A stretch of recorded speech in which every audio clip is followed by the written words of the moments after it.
가나가와현 사가미하라시 북쪽의 다카오산에 위치한 장애인 시설 츠쿠이야 마유리원은 총 정원 160명으로 2016년 4월 말 기준으로 19세에서 75세의 장애인 총 149명이 입소해 있었습니다. 우리가 알고 있는 흔한 장애인 시설 중 하나였던 이곳에 엄청나게 끔찍한 사건이 벌어지게 됩니다. 때는 2016년 7월 26일 새벽이었습니다. 경찰서에 한 통의 전화가 오게 됩니다. 전화의 내용은 괴한이 새벽에 시설에 침입해 무차별 난동을 일으키고 있다는 내용이었습니다. 즉시 경찰은 출동을 하여 츠쿠이야 마유리원에 도착했지만 이미 상황은 종료된 상황이었습니다. 상황은 매우 끔찍했습니다. 시설에 있는 상당수가 제대로 거동하지 못하고 저항할 힘조차 없는 중증 장애인이었고 시간대가 잠을 자고 있는 새벽대에 습격을 당했기 때문에 피해 규모는 어마어마했습니다. 목격자들의 증언에 따르면 시설에서 근무했던 전 직원인 우에마츠 사토시가 용의자로 지목되었죠. 사건 후인 오전 3시에 사토시는 자진 출두해서 범행을 시인하게 됩니다. 그에게서 들은 사건은 이러합니다. 사건 당일 새벽에 사토시는 자신의 차량을 몰고 츠쿠이야 마유리원에 도착합니다. 이후 차량에 있던 해머를 꺼내 창문을 깬 후 진입해 당시 야근하던 직원인 경비원 1명과 시설 직원 8명을 밴드로 결박하여 비상계단과 방에 묶은 뒤 열쇠를 탈취하게 됩니다. 그리고 잠을 자고 있던 입소한 장애인들을 차례로 습격하게 됩니다. 이렇게 사건은 최소 60여 명의 사상자가 발생한 것으로 추정되었죠.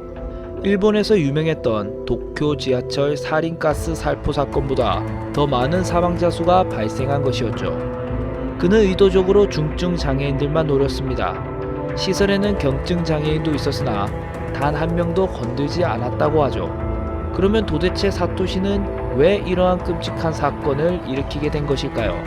체포 후 경찰은 일단 사토시가 시설에 근무했을 당시 다른 직원들과 갈등이 있었는지와 정신질환이 있을 가능성을 염두에 두고 사건 조사를 진행하게 됩니다.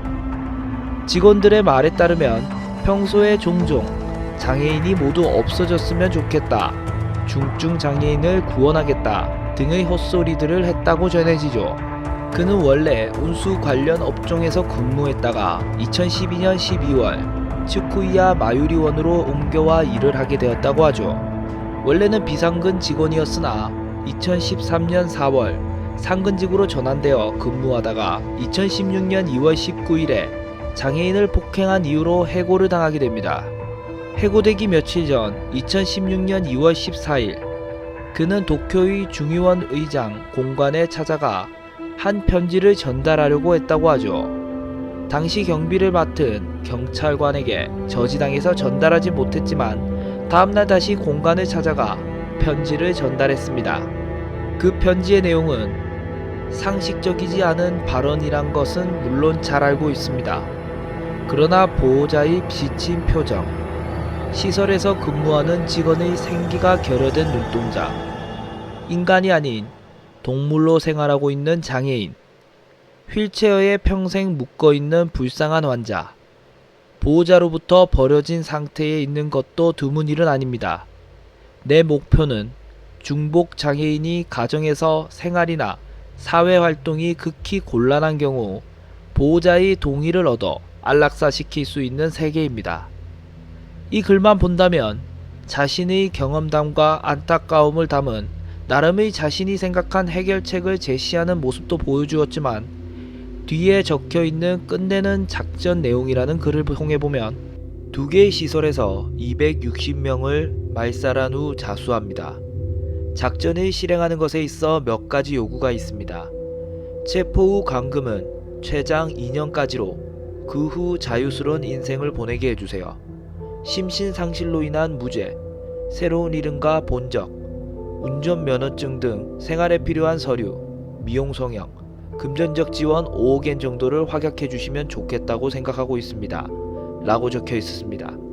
얼마나 그가 망상을 가지고 왜곡된 시선으로 세상을 보고 있었는지 스스로가 밝힌 거나 다름없는 내용의 편지였죠. 그리고 해고 전날인 18일에는 시설에 근무하는 동료 직원에게 국가의 지시가 있으면 언제든지 중증 장애인을 대량 학살할 수 있다 라는 말을 했다고 하죠. 당시 이 발언을 들은 동료 직원은 즉시 시설 측에 보고했고, 시설 측은 다음날 곧바로 경찰에 신고를 하게 됩니다.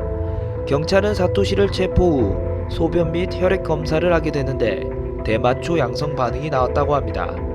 또한 평상시에도 주변 사람들에게 장애인 혐오를 빈번히 했던 것으로 밝혀졌습니다. 두 가지 이상의 장애를 가진 중복 장애인들은 정도가 심할 경우 보호자의 동의 아래 안락사하게 해야 한다고 주장했으며, 미넨 총기 난사 사건이 터진 그날 트윗에 독일에서 총기 난사, 장난감이라면 즐거울 텐데 라는 글과 총기를 쏘는 듯한 자신의 사진을 올렸다고 전해지죠. 이후 당연히 사토시는 정신병원에 입원하게 됩니다. 대마초 양성 반응과 망상 장애 진단을 받았다고 하죠. 하지만 상태가 금방 호전되어 짧은 기간만 입원하고 퇴원했다고 하죠. 이 부분에 대해서 많은 사람들은 이러한 과정들이 드러나면서 그의 위험한 상태를 미리 통제하지 못했다는 비난이 쏟아지기도 했습니다. 처음에 경찰이 사토시를 범인으로 지목했지만 주변에서는 그가 평소 인사성도 좋고 밝은 성격이라 범인이라고 전혀 생각하지 못했다고 하죠. 사토시는 처음부터 장애인에 대한 증오심을 가져왔던 건 아니라는 말이 많습니다. 그러니까 적성에 맞지 않는 장애인 관련 업무를 생계 때문에 억지로 하게 되면서 지속적으로 쌓인 스트레스가 장애인에 대한 증오심으로 나타난 게 아니냐는 말도 나왔었죠. 지인들의 증언은 당시 비상근으로 근무할 때는 일이 힘들다고만 토론할 뿐 장애인에 대한 증오심은 전혀 보여지지 않았다고 하죠.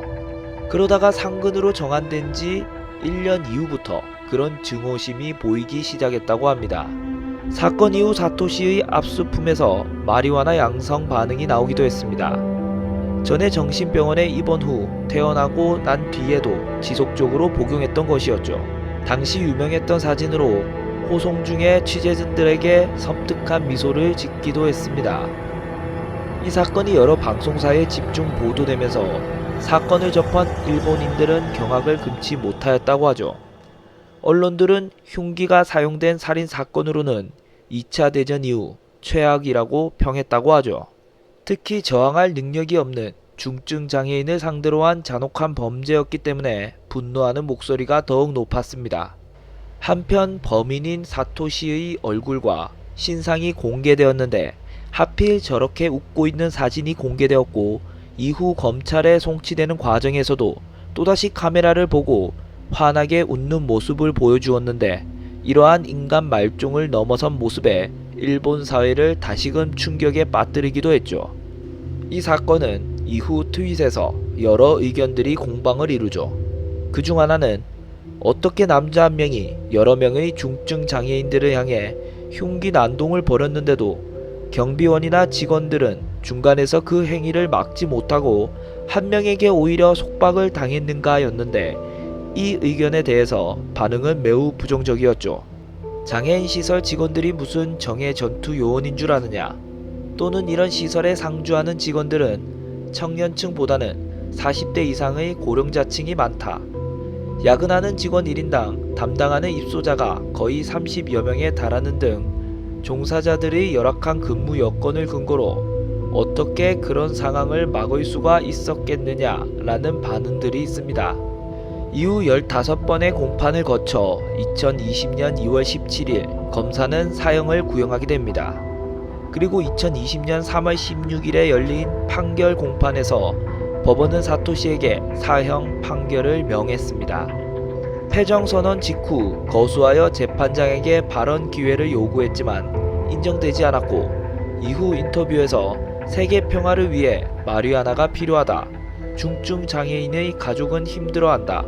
피해자 유족은 불행에 익숙해져 있을 뿐이다. 라는 발언을 합니다.